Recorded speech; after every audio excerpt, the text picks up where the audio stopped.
Suchomimus was a hunter shaped by water. Its long jaws, lined with dozens of sharp, straight teeth, were made for one thing: catching fish. It stood quietly at the river's edge, half in the water, sunlight glinting off the wet scales on its back. The nostrils sat high on the snout, letting it breathe while its mouth hovered just above the surface.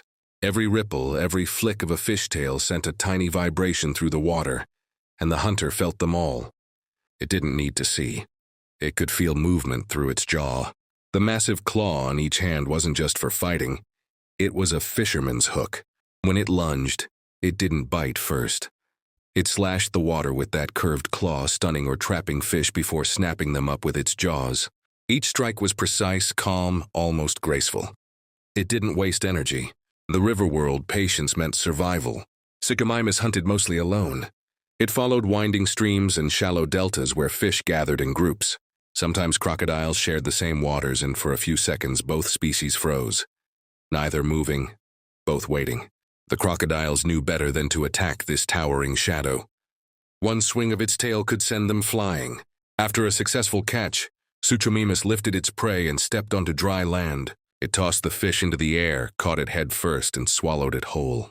Then it walked along the shore, leaving three-toed footprints deep in the mud, the signature of a true river predator. But this world wasn't always peaceful. Sometimes the water hid danger. Crocodiles, rival Suchomimus, even young Spinosaurus could appear without warning. When that happened, the calm hunter became a fighter. It lowered its body, opened its mouth wide, and hissed, a deep rolling sound that echoed through the trees. If a rival didn't back down, it attacked fast. A swipe of claws, a snap of jaws, and a loud splash that sent birds flying from the trees. Such fights rarely lasted long. Both hunters knew the cost of injury was high. Usually one would retreat, limping away while the other returned to its claim. The river didn't care who ruled it, only that the strong survived. When evening came, the light turned gold. The river shimmered, frogs croaked, and Suchomimus stood silently in the current again. It waited. For this predator, every day ended the same way, standing in the water, watching, patient, unstoppable. The hunter of the riverbanks. The river was changing. For weeks no rain had fallen, and the once wide water now shrank into thin streams winding through cracked mud. Fish that once swam freely were trapped in small pools. For Suchomimus, this should have been easy hunting, but it wasn't. The water smelled of rot, and the few fish that remained were fast, desperate, and clever. They darted between roots and fallen logs where claws couldn't reach. The air shimmered with heat. Insects buzzed around the drying pools, and birds circled above, waiting for anything to move. Suchomimus stepped carefully, its large feet sinking into soft mud. It leaned forward, scanning the surface, nostrils flaring. A sudden splash. A lungfish gasped for air, and the dinosaur lunged. Its jaws slammed shut, but the fish slipped away into a muddy hole. The hunter growled low, more out of irritation than hunger. The heat pressed down harder. Each day the river offered less. Suchomimus had to travel farther between hunts, following faint smells of water in the wind. Sometimes it found a shallow pond still holding fish, but it wasn't alone. Crocodiles waited there, half buried in mud, eyes barely above the surface. One wrong step could end the day in blood. Still, the dinosaur couldn't turn away. It needed food. It stepped into the pool slowly, muscles tense. The crocodiles hissed, bubbles breaking the surface. For a long moment, no one moved. Then, with a sharp motion, Suchomimus swung its long tail across the water. The splash startled the reptiles, and two slid back deeper into the pond. The hunter lowered its snout again, and this time struck true. The fish never stood a chance. The jaws clamped shut, lifted, and water dripped from the sharp teeth as the predator swallowed. Victory, small but needed. The river still belonged to the hunter. Days later, dark clouds gathered at last. Thunder rolled across the sky. The dry air broke as heavy rain poured down, turning dust into flowing streams again. But now the river carried danger. The floods brought life, and other hunters. The smell of something large drifted through the rain. Suchomimus froze. Between flashes of lightning, a massive shape appeared on the opposite bank.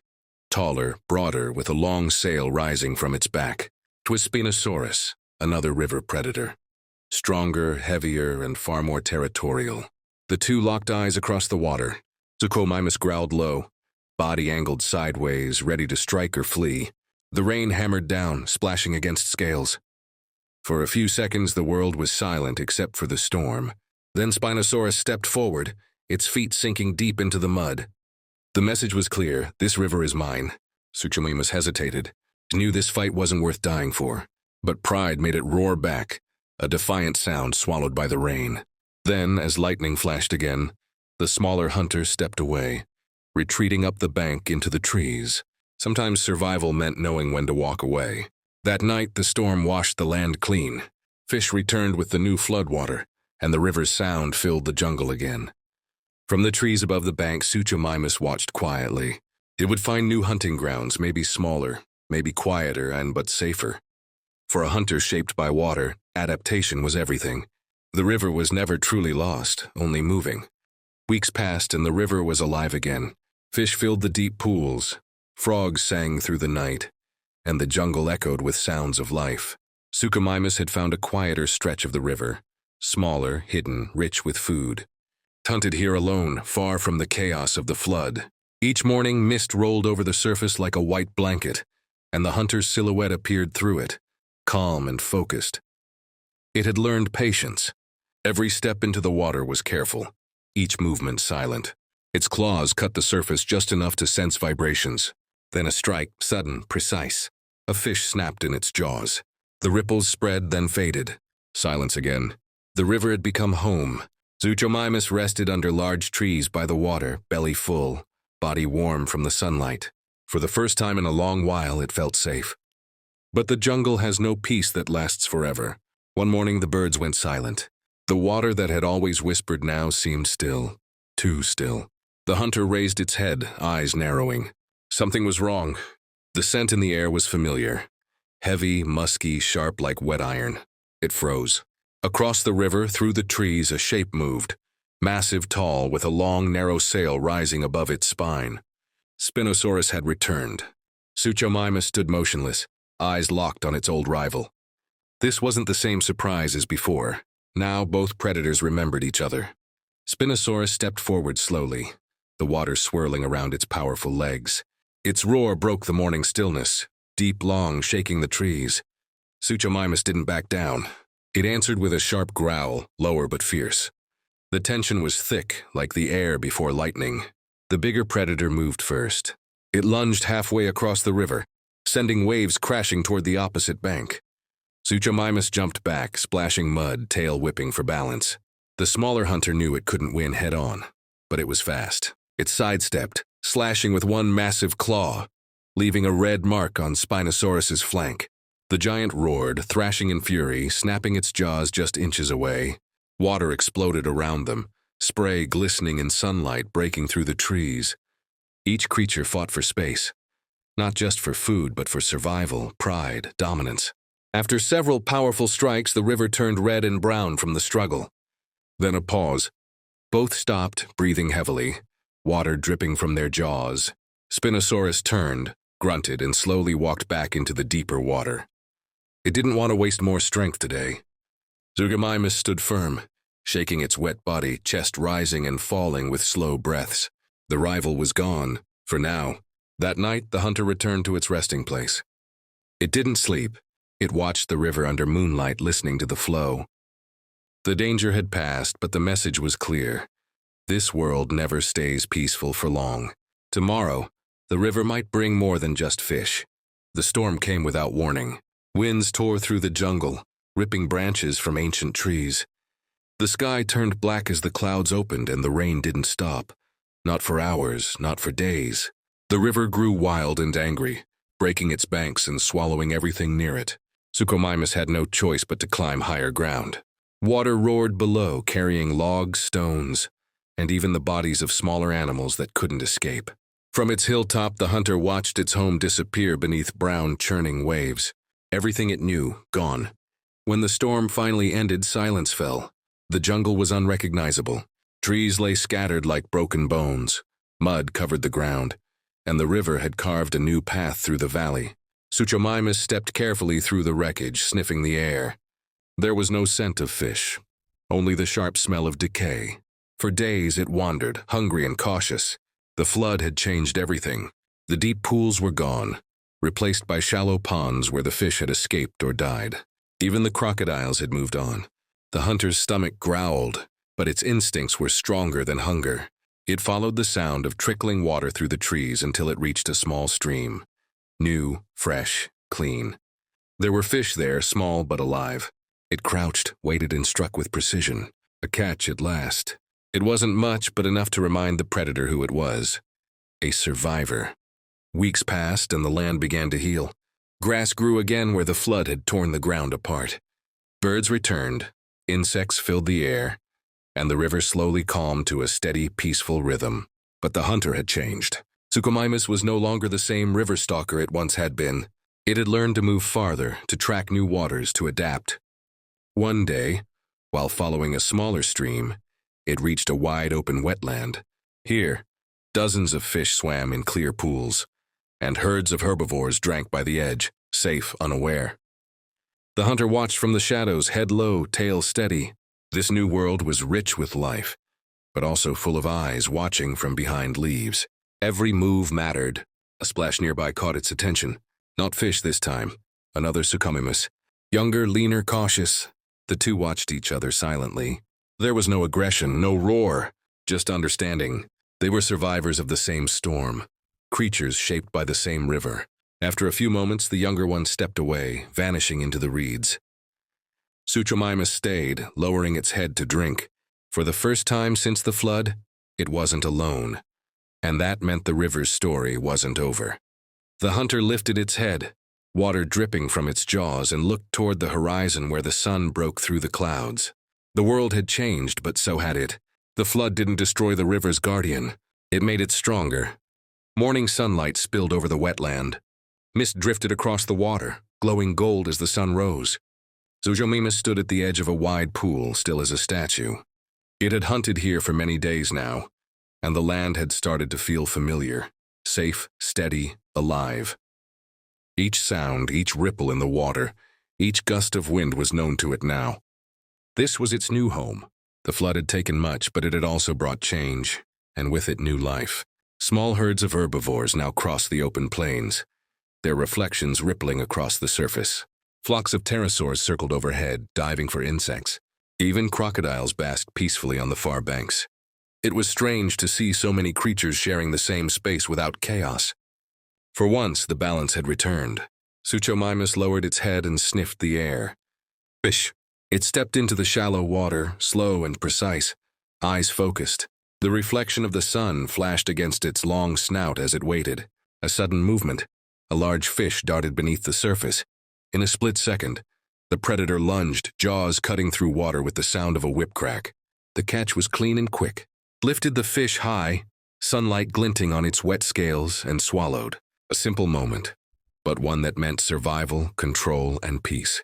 Then came a sound, not of danger, but curiosity. On the opposite bank, another hunter watched. Not Spinosaurus this time. This one was smaller, sleeker, a baryonyx. Its posture was relaxed, its gaze calm. Suchomimus tensed but didn't move. The newcomer tilted its head, studying. For a long moment, neither attacked. Two hunters sharing the same river, the same life. A silent truce was born. Days passed, and the two predators often crossed paths. They hunted near each other but never fought. When one hunted upstream, the other waited below. The river had enough for both. Suchomimus began to understand something new. Not all rivals had to be enemies. Sometimes survival meant sharing the hunt, not ruling it. One morning, the peace was broken. A deep rumble came from beyond the forest.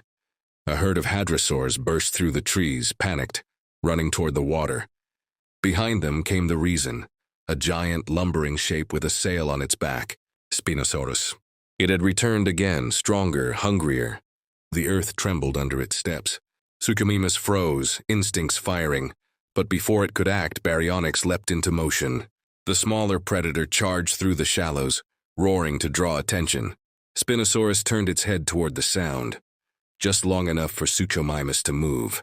Together, the two river hunters attacked in unison, one from the front, one from the side. The water exploded around them, claws flashing, tails whipping. Spinosaurus roared, striking back, but the combined force of two hunters forced it to retreat. slipping back into deeper water, defeated for now. When silence returned, Suchomimus and Baryonyx stood in the muddy water, both breathing hard. The storm had passed again, but this time they had faced it together. Suchomimus glanced at the other hunter. No growl, no threat, just understanding. In a world of chaos, this moment meant something rare. Balance. It had finally returned. The river was quiet again, not silent, never silent, but calm. The water moved slowly, carrying leaves, branches, and memories downstream. Suchomimus stood by the shore, its reflection rippling in the surface. It was larger now, scarred from battles, marked by years of survival. But its eyes were calm. Every sound around it told a story. The buzz of insects, the call of distant birds, the whisper of moving water, all spoke of life continuing. The jungle had changed many times, and so had the river's hunter. It had fought, endured storms, and learned that strength wasn't just in claws or teeth, it was in patience, in knowing when to strike and when to wait. A fish jumped from the surface, splashing near its foot. The hunter didn't react immediately. He watched the circles spread, fade, and vanish. For once, it didn't need to chase. It wasn't hunger that ruled it anymore, it was balance. As the sun rose higher, Suchomimus walked into the shallow water. The river embraced it, cool and familiar. Every step stirred the sand beneath its claws, leaving prints that would soon wash away. The past was behind and ahead, a new stretch of river, unknown, waiting. By midday, the hunter followed the river's curve, moving through a landscape that was both old and new. Tall trees leaned over the water, their roots twisted like the hands of time. Here and there, the remains of the flood could still be seen. Broken logs, scars in the earth, bones half buried in mud. But life had returned to every corner. A group of young Parasaurolophus grazed nearby. Pterosaurs glided above, their wings flashing in sunlight. It was the same world, yet not the same. Suchomimus stopped near a large rock formation that jutted over the river like a natural bridge. It climbed halfway up, muscles flexing, tail balancing each move, and stood at the edge. From here, it could see far. Endless green, winding rivers and the haze of mountains in the distance. It took a deep breath, letting the wind fill its lungs. This was home. Not one spot, not one river, but the entire world of water and life connected through its flow. Behind it, the sound of movement made it turn its head slightly. The same young Baryonyx from before had appeared at the water's edge, watching from below. It didn't approach, just stared for a moment before walking away, disappearing into the jungle. Suchomimus lowered its head, eyes soft. The new generation had come, and the river would continue its story through them. The hunter turned back to the horizon. The wind carried the smell of fresh rain and the sound of distant thunder. Another storm was coming, but this time Suchomimus didn't fear it. It had faced storms before and survived. The river always returned, and so would it. With one final step, it moved forward into the flow, the sunlight glinting on its scales as it disappeared into the mist. The jungle's sounds faded, replaced by the steady rhythm of water against stone, the eternal heartbeat of the river. And though the hunter was gone, its story would remain, carried downstream, whispered through the ages. The echo of the river's guardian would never fade.